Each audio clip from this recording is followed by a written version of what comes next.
Captain Jake Martinez pressed his face against the cold glass of the observation deck. He stared at the empty space where the moon should have been. 3 days ago, Earth's moon had been there, bright and full. Now there was nothing but floating. Rocks and dust. The Zephyrian ships had come without warning. 50 massive warships dropped out of space near Earth. Their leader sent a simple message to all humans: surrender or die. When Earth's government said no, the aliens showed their power. One beam of light from their biggest ship, and the moon was gone. Jake watched the pieces of the moon drift past the space station. Some chunks were as big as buildings. Others were just dust that sparkled in the sunlight. He had grown up looking at the moon every night. Now his children would never see it. Captain Martinez, you need to see this. Dr. Lisa Thompson's voice was shaky. She was the station's expert on alien life. Her face was pale as she handed him a datapad. What is it? Lisa? Reports from Earth. The ocean is going crazy without the moon's pull. Huge waves are hitting every coast. Cities are flooding, and the ground won't stop shaking. Jake read the numbers on the screen. Miami was underwater. Half of New York was evacuated. In Japan, earthquakes were tearing apart buildings. The death count was already over 2 million people. They killed our moon, and now it's killing us, Lisa whispered. The communication system crackled to life. Admiral Carl Roberts appeared on the main screen. His uniform was perfect as always, but his eyes looked tired. All station commanders, report to emergency meeting in 1 hour. The aliens have given us 7 days to surrender. If we don't, they say Earth will end up like the moon. Jake felt sick. He looked out at the floating rocks again. That was what Earth would become. A field of debris floating in space. After the meeting, Jake couldn't sleep. The Admiral had been clear.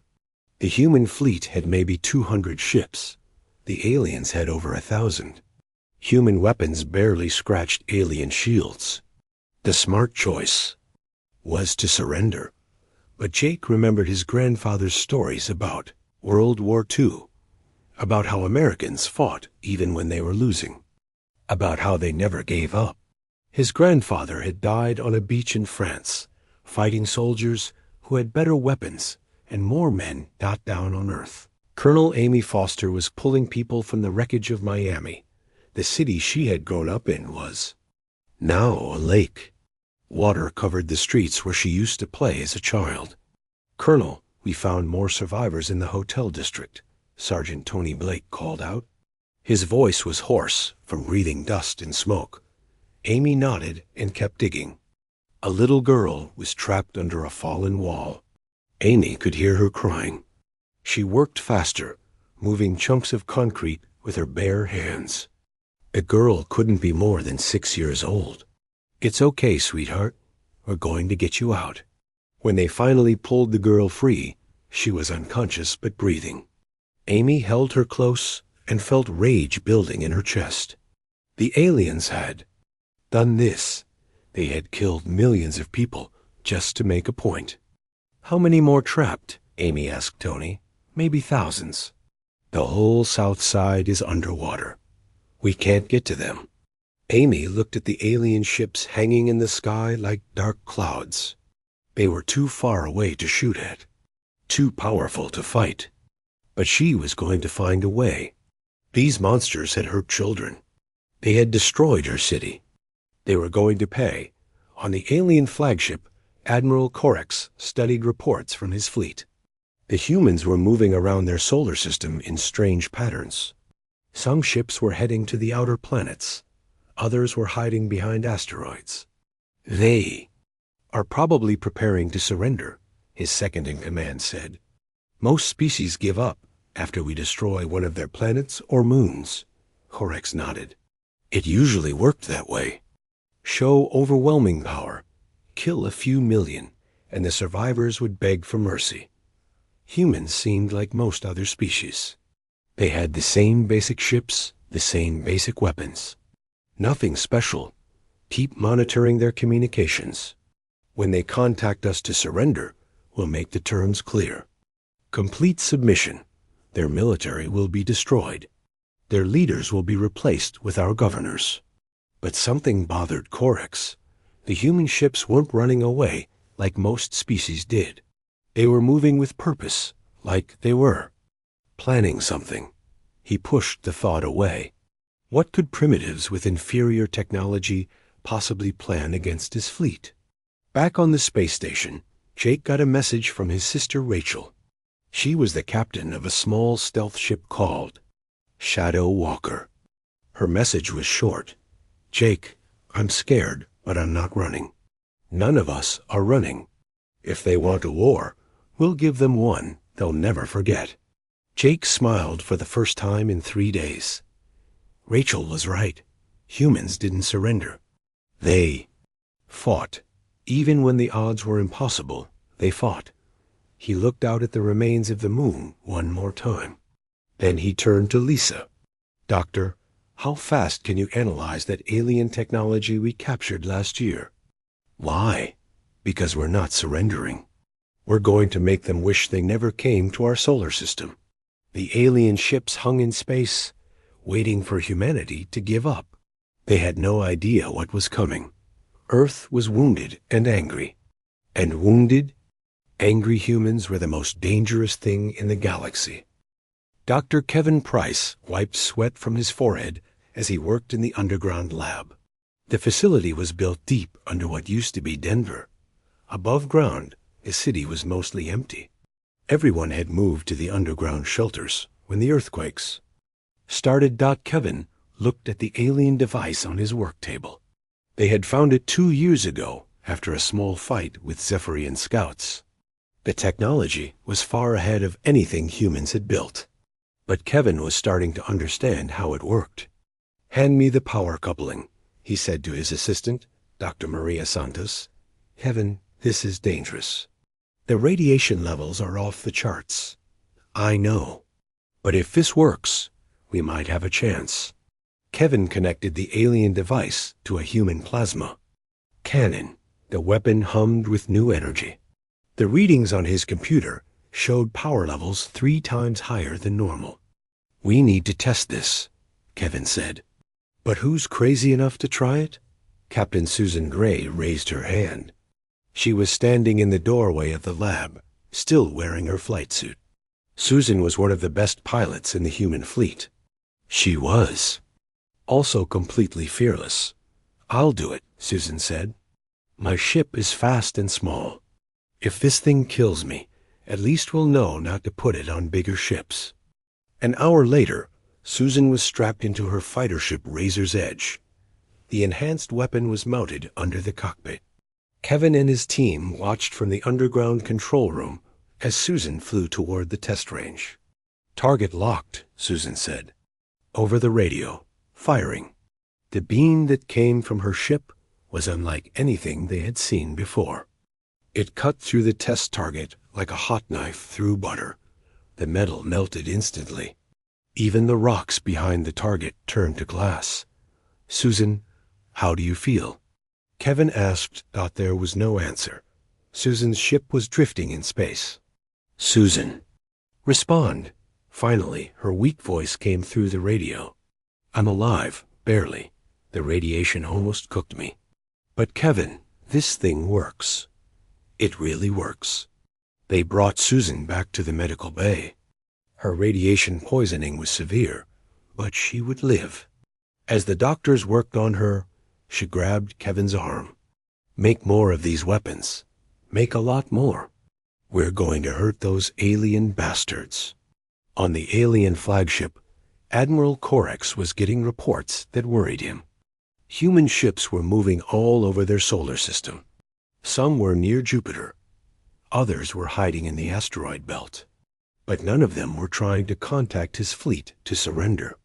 Admiral, the surrender deadline is in 2 days, his officer said. Should we prepare another demonstration? Corex thought about it. Maybe destroying one of their space stations would convince them. There was a mining base near the dwarf planet Ceres. Destroying it would show the humans he was serious. Take 3 cruisers to the Ceres mining station. Destroy it completely. Commander Paul Davis watched the alien ships approach his station. Ceres base was small and old. It had a crew of only 50 people. Most of them had already evacuated. Only Davis and 12 volunteers remained. "Sir, we should run," said Lieutenant Jenny Walsh. "Our weapons can't even scratch their shields." Davis looked at the nuclear reactors that powered the station. An idea formed in his mind, a terrible, wonderful idea. "Jenny, get everyone to the escape pods. Set them to launch in 10 minutes. What about you, sir?" "I'm staying. Someone needs to time this just right." Davis waited until the alien ships were close to the station. He could see their weapons charging up, getting ready to destroy his home. But they had made a mistake. They had come too close. Davis put his hand on the reactor controls.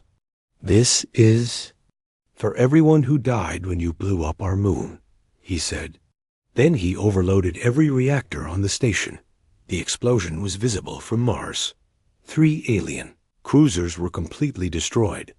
2 more were badly damaged. Davis and his volunteers were gone, but they had struck the first real blow against the invaders. The explosion sent a shock wave through the human fleet. If a small mining station could hurt the aliens, maybe they had a chance.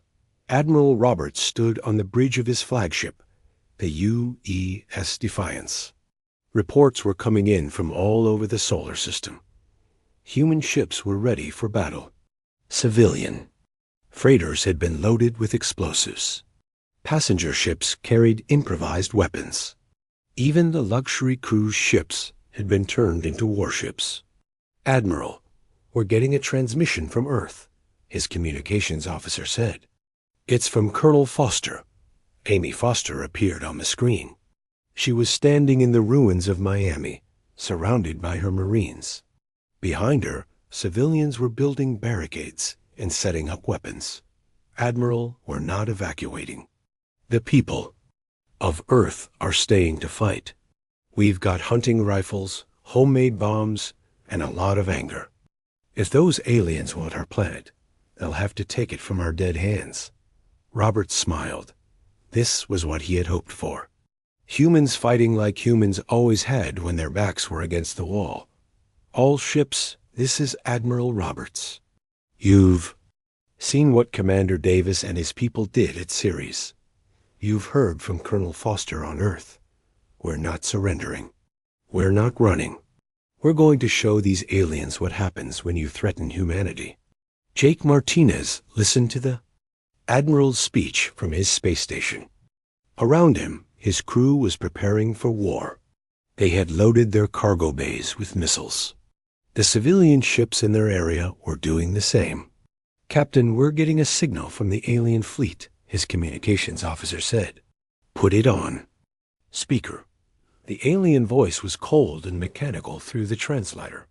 "Humans of the Sol system, you have 1 day to surrender. If you do not submit, we will destroy your homeworld." Jake picked up the microphone. His response was broadcast to every human ship in the solar system. "We have a message for you two. You blew up our moon. You killed our people. You threatened our children. Now you're going to learn why that was the biggest mistake of your lives." All across the solar system, human ships began moving toward the alien fleet. They were outnumbered and outgunned. Their technology was inferior. Their chances of winning were almost zero, but they were humans. And humans had never learned how to give up. The battle for Earth's solar system began at dawn. Lieutenant Colonel Ryan Murphy led his squadron of fighters through the debris field where the moon used to be. The broken pieces of rock provided perfect cover for his small ships. "Stay low and use the rocks," Ryan told his pilots over the radio. "The aliens can't track us if we hide behind the moon chunks." Ryan's fighter dove between 2 massive pieces of lunar rock. Behind him, 20 other pilots followed. They were flying old atmospheric fighters that had been quickly modified for space. The ships were not meant for this kind of fighting, but they were all humanity had. "Target spotted," called out Captain Lisa Park. "Alien supply ship, 2 clicks ahead." Ryan saw it. A long gray vessel carrying fuel and ammunition to the alien fleet. It was protected by energy shields, like Ryan had. An idea. All pilots ram speed. "We're going to hit them from 6 different directions at once." "Sir, that's suicide," Lisa said. "Maybe. But if we take out their supply line, the big ships will run out of power." The human fighters came out of the debris field like angry wasps. The alien supply ship tried to turn, but it was too slow. 6 fighters hit it at the same time from different angles. The shields held for a moment, then collapsed.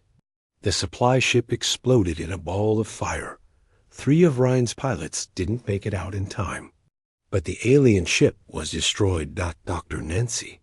Lewis sat in her underground bunker, listening to alien radio signals. She had learned their language during the past year of small fights with their scouts. What she was hearing now made her heart race. The aliens were scared. "Command, this is Dr. Lewis. You need to hear this." She played a recording of alien voices talking to each other. Her translation appeared on the screen as the voices spoke. "These humans fight like demons. They ram our ships with their own bodies." 3.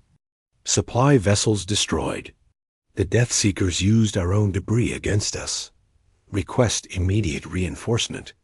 These primitives do not fight like normal species. Nancy smiled. The aliens had expected humans to fight like other civilized species. Stand in neat lines, follow rules, surrender when outnumbered. But humans had learned to fight on a world full of things that wanted to kill them. They didn't follow rules. Admiral Roberts watched the battle from his command ship. His fleet was spread across the solar system, hitting the aliens from every direction. The enemy had more ships and better weapons, but they were confused by human tactics. "Admiral, the Defiance is requesting permission to ram the alien flagship." His communications officer reported. "Denied. We need every ship." "Sir, it's Captain Williams. He says his ship is already damaged and losing air.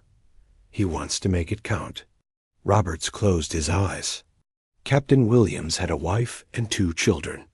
But his ship was dying anyway, and a ramming attack might break through the alien flagship's shields. Permission granted. "Tell him he's a hero." The Defiance turned toward the massive alien command ship. Its engines glowed white-hot as it accelerated. Williams broadcast on all frequencies as he made his final run. "For Earth, for the Moon, for everyone we've lost." The human ship slammed into the alien flagship's side. The shields sparked and failed. The hull cracked open, venting atmosphere. Into space. Captain Williams and his crew were gone, but they had hurt the enemy. Captain Rachel Martinez guided her stealth ship through the alien formation. The Shadow Walker was designed to be invisible to enemy sensors. She had volunteered for the most dangerous mission of all. Rachel's ship carried one of Dr. Price's experimental bombs. It was small, but incredibly powerful. If she could get inside the alien flagship's hangar bay, the explosion would destroy the ship from within. "Shadow Walker, you are clear to proceed," Admiral Roberts said over a coded channel. "Copy that. Command." Going in, Rachel flew her ship into the damaged section of the alien flagship. The hole that Captain Williams had made was just big enough for her small vessel. She landed in the hangar bay and set the bomb's timer. 5 minutes. Rachel ran back to her ship, but the engines wouldn't start. The landing had damaged something important. She was trapped inside the enemy vessel with a bomb that would kill her. In 5 minutes, she picked up her radio. "Command, this is Rachel Martinez. The package is delivered, but I can't get out. Tell my brother Jake that I love him." The explosion lit up space like a small sun. The alien flagship broke in half. Rachel Martinez had given her life, but she had crippled the enemy command ship on Earth. Colonel Amy Foster watched alien landing ships burn up in the atmosphere. The planet's defense systems were working. Missile batteries, hidden all over the world, were shooting down enemy troops before they could land. "Colonel, we've got breakthrough in Sector 7, Sergeant Tony Blake reported. 50 alien soldiers made it to the ground." Amy grabbed her rifle. "Then we go kill 50 alien soldiers." The aliens had landed in the ruins of downtown Miami. They were tall, gray creatures in powered armor. Their weapons fired beams of energy that could cut through concrete. But they had never fought humans on their home ground. Amy and her Marines moved through the flooded streets like ghosts. They used the wreckage of buildings for cover. When the aliens came looking for them, they found empty ruins. Then bullets started flying from windows and doorways. The alien soldiers were trained to fight other armies in open battle. They didn't know how to fight an enemy that hid in shadows and struck without warning. One by one, they fell to human weapons. "Target down," Amy whispered into her radio as another alien soldier collapsed. 49 to go. In space, the battle was turning. The alien fleet had lost a third of its ships. Their command vessel was crippled. Their supply lines were cut. Admiral Corex stood on his damaged bridge and tried to understand what had gone wrong. "Sir, the humans are using the debris from their destroyed moon as weapons," his tactical officer reported. "They're launching chunks of rock at our ships. That's impossible. No civilized species would weaponize their own destroyed planet." "Sir, I don't think these humans are civilized like other species." Corex looked at the battle display. Human ships were everywhere, attacking in patterns that made no sense. They sacrificed themselves to damage larger vessels. They used their own destroyed cities as cover. They fought like wild animals. "Send a message to the fleet," Corex ordered. "All ships retreat to the outer system. We need reinforcements." But as the alien ships pulled back, the humans followed them. They weren't content to defend their world. They wanted to destroy every alien ship in their solar system. The hunters had become the hunted. The first energy beam hit New York at sunrise. The alien weapon turned the top half of the Empire State Building into melted metal. People on the streets looked up at the Zephyrian ships in the sky and did something the aliens didn't expect. They didn't run. They fought back. Police officer Danny Rodriguez stood on a rooftop with a shoulder-fired missile. Around him, 20 other cops aimed similar weapons at the alien ships. When Danny gave the signal, all 20 missiles flew upward at once. "Take that, you monsters," Danny shouted as one of the alien fighters exploded. The aliens had expected humans to hide in basements when the bombing started. Instead, every rooftop in the city spouted weapons. Office workers fired hunting rifles at low-flying ships. Construction crews used industrial equipment to launch chunks of concrete. Firefighter Maria Santos drove her fire truck through the burning streets. The back of the truck was loaded with wounded people instead of water. As another energy beam hit a nearby building, Maria kept driving. She had saved 30 people so far. She wasn't stopping until she saved 30 more. "Maria, the whole east side is on fire," her partner called on the radio. "We can't get through." Then we go around. There are still people trapped in there. An alien fighter swooped down and fired at her truck. The beam missed by inches, melting the street beside her. Maria floored the accelerator and drove straight toward the alien ship. The pilot, confused by her aggressive move, pulled up too late. The ship clipped a building and crashed. Dr. Lisa Thompson worked frantically in the underground command center. She was coordinating Earth's defense from a bunker 2 miles beneath the surface. Above her, the planet was under attack. But instead of breaking, humanity was getting stronger. "Dr. Thompson, we're getting reports from every continent," her assistant said. The hidden missile sites are all online. The defense grid is working. Lisa looked at her screen. Red dots showed alien ships in the atmosphere. Green dots showed human weapons firing back. There were thousands of green dots. How many missiles do we have left? About 10,000, spread across the globe. But ma'am, look at this. Her assistant showed her a new report. Civilians were building their own weapons. Farmers were converting tractors into missile launchers. Factory workers were making bombs in their garages. The entire planet had turned into a weapon.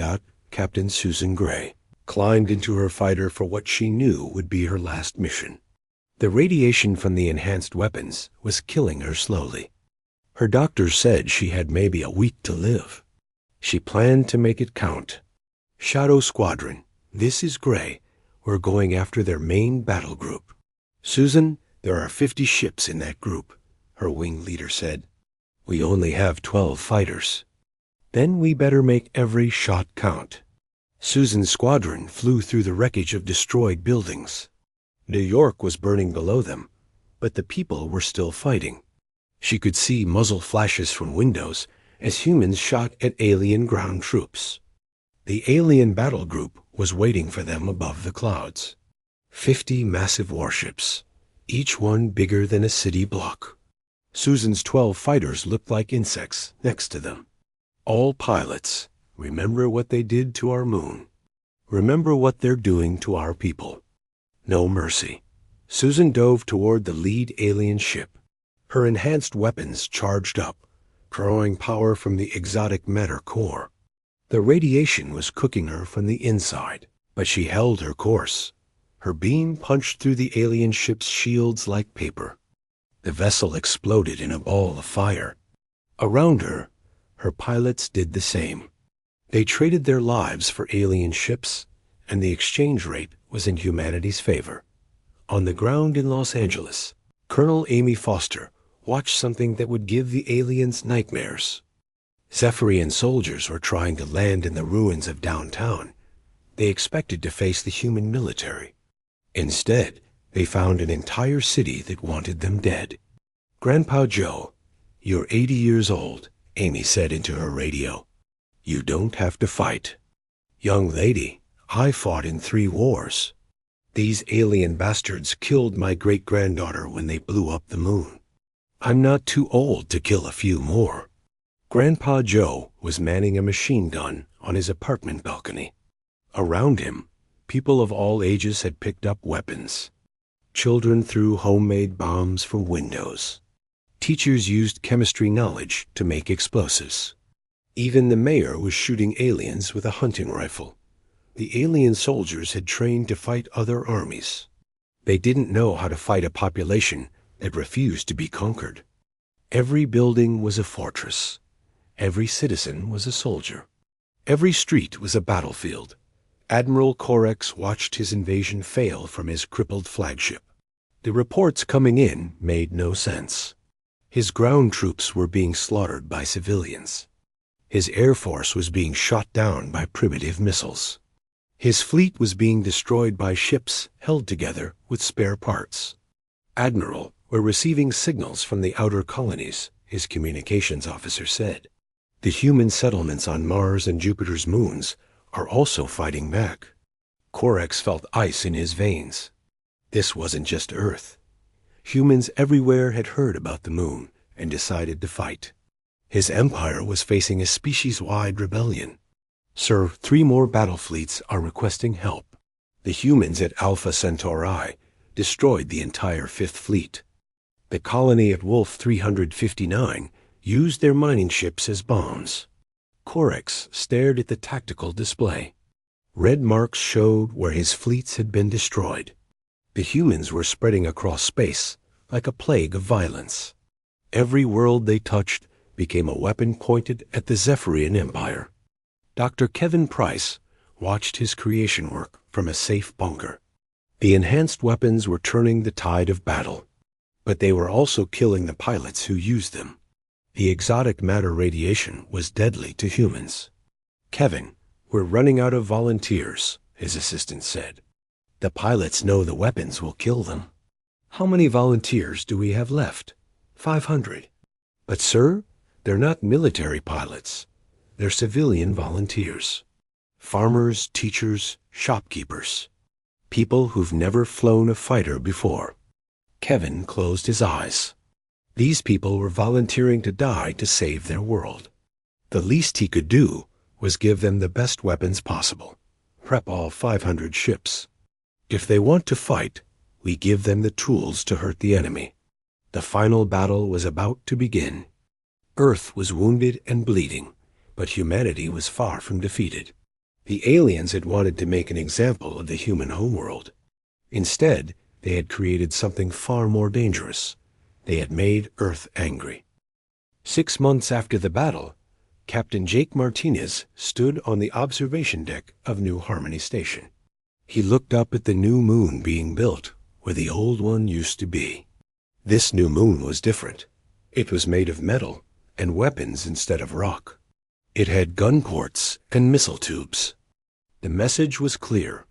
Attack Earth again and face the consequences. The debris from the old moon had been gathered into a memorial. From Earth's surface, people could see it every night. A reminder of what the aliens had done. A promise that humanity would never forget. Dr. Nancy Lewis sat in her new office at Earth Defense Command. She was now the chief expert on alien warfare. Her job was to study how other species fought and find ways to beat them.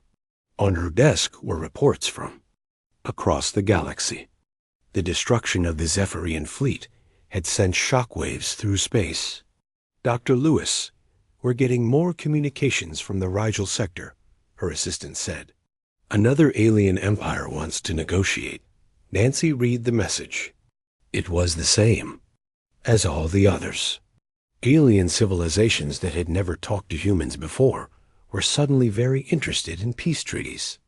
They had heard what happened to the Zephyrians. They didn't want the same thing to happen to them. Schedule a meeting, but make it clear that any empire that threatens human colonies will face the same fate as the Zephyrians. The alien response came quickly. They agreed to all human terms without argument. Admiral Carl Roberts walked through the shipyard orbiting Mars. Around him, workers were building the new human fleet. Every ship was bigger and more dangerous than the old ones. They carried the enhanced weapons that Dr. Price had invented. But more importantly, they carried the tactical knowledge that had defeated a superior enemy. Admiral, the new fighters are ready for testing, the chief engineer said. Roberts looked at the sleek ships in the hangar. They were built for the kind of fighting that humans did best. Fast, aggressive, and unpredictable. Each one carried enough firepower to destroy ships 10 times its size. How many pilots do we have trained on these? 10,000, sir. But we could have 100,000 if needed. After the war, everyone wants to learn how to fly. Roberts nodded. The war had changed humanity. Before the aliens came, most humans lived peaceful lives. Now every child learned how to fight. Every adult knew how to use weapons. Earth had become a world of warriors. On Earth, Colonel Amy Foster stood in the rebuilt city of Miami. The new buildings were stronger than the old ones. They had hidden weapon ports and underground bunkers. If aliens ever attacked again, they would find a city ready for war. Colonel, the memorial is ready for the ceremony, Sergeant Tony Blake said. Amy walked to the center of the city. A tall black wall listed the names of everyone who had died when the moon was destroyed. Millions of names. Each one a person who would never see their families again because aliens thought humans would be easy to conquer. The ceremony was simple. Representatives from every nation came to remember the dead, but they also came to make a promise. Humanity would never again be caught unprepared. The galaxy was a dangerous place, and humans were ready to be dangerous back. 3 days later, the first alien diplomatic mission arrived at Earth.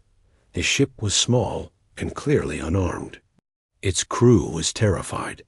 They had heard the stories about what humans did to enemies. Dr. Lisa Thompson met them at the space station.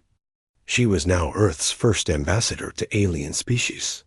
Her job was to make sure the galaxy understood the new rules. "Welcome to human space," she said to the alien delegation. "We hope this is the beginning of a peaceful relationship." The alien ambassador was a tall, thin creature with 4 arms. It spoke through a translation device. "We come from the Altarian Republic. We have heard of your victory over the Zephyrian Empire. We wish to establish trade agreements." "That's possible. But first, let me explain how things work now. Humans are peaceful people when left alone. But if you attack our colonies, destroy our planets, or threaten our families, you will face the same fate as the Zephyrians." The alien's skin turned pale. "We understand. We have no hostile intentions toward your species." "Good, because we've learned something important during this war. We're very good at killing things that try to kill us." The meeting was broadcast across the galaxy. Within hours, 12 other alien empires sent messages requesting peaceful contact with humanity. None of them wanted to fight the species that had destroyed the mighty Zephyrian fleet. Dr. Kevin Price sat in his laboratory, working on new weapons. The war was over, but he knew there would be other wars. Other aliens who thought humans were weak. His job was to make sure humanity stayed ahead of any threat. "Dr. Price, we're getting requests from the colonies," his assistant said. "They want enhanced weapons for their defense fleets. Give them everything they need. Every human world should be able to defend itself." Kevin looked at his latest creation, a weapon that could destroy entire fleets with one shot. He hoped he would never have to use it. But if another alien empire decided to test humanity's resolve, he would be ready. The galaxy had learned a new truth. Humans looked weak and primitive compared to advanced alien civilizations. They had slower ships, simpler technology, and smaller armies. But they had something that no other species possessed. When humans were threatened, they didn't surrender. They didn't negotiate. They didn't run away. They fought with a fury that terrified civilizations across the stars. They turned their entire species into a weapon. They sacrificed everything to protect their families and homes. The aliens had wanted to make an example of Earth. They succeeded, but not in the way they intended. Earth became an example of what happened when you underestimated a species from Bizan. A death world? A species that had evolved to survive on a planet that constantly tried to kill them. Children throughout the galaxy now learned about the humans in their history classes. The species that destroyed the Zephyrian Empire. The Deathworlders who fought without fear. The warriors who turned their destroyed moon into a weapon. And on Earth, in the rebuilt cities and orbiting fortresses, humans went about their peaceful lives. They raised families, built homes, and dreamed of the future. But they also remembered the lesson they had taught the galaxy. Leave humans alone, and they would leave you alone. But threaten their children, destroy their homes, or hurt their families. And they would show you why they were the most dangerous species in the universe. The moon was gone, but its memory lived on. A reminder that humanity's greatest strength wasn't their technology or their numbers. It was their refusal to give up, no matter how impossible the odds. And that was a lesson the galaxy would never forget.